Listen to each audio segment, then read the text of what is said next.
Now let's take a look at what are called aspectually vague verbs. Aspectually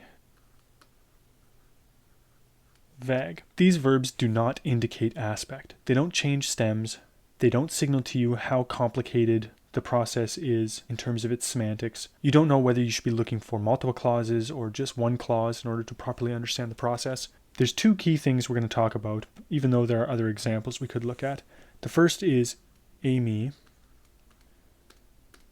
which is usually glossed I am. So the infinitive would be to be. This is sometimes called the copular verb or an equative verb. This is a very common verb. The other thing we're going to look at is the future tense form, future. A future verb might be something like I will untie. So the most common form of Amy that you're going to come across is Estin. And I'm going to put brackets around the nu because it's a movable nu. That means you don't always see the nu.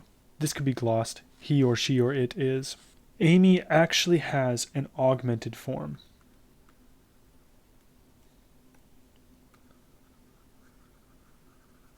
The augmented form of Estin is just ain. They don't look very similar, but you can think of the form ain, the augmented form, as just a form of Amy with an extra epsilon on the front. If you were to add an epsilon to this, think about how that would start to trigger this chain reaction of vowel contractions and consonants dropping out and then compensatory lengthening and so on. Now there's no actual step-by-step process by which this would take place. You only see the final form, ain, but it's one way to think about how that could have come about in the long history of Greek being pronounced year after year after year. So the key thing with Amy is just to remember that there is an augmented form and there is the non-augmented form. Just gloss it in English as if it was a present tense and a past tense.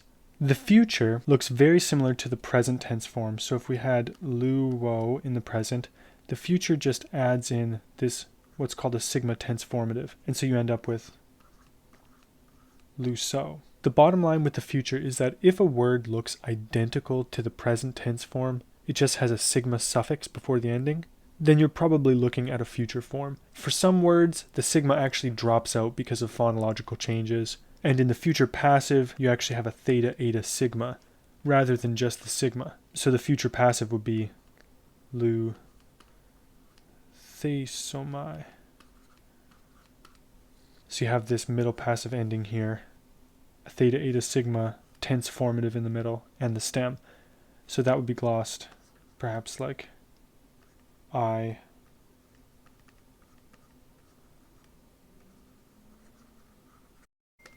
will be untied.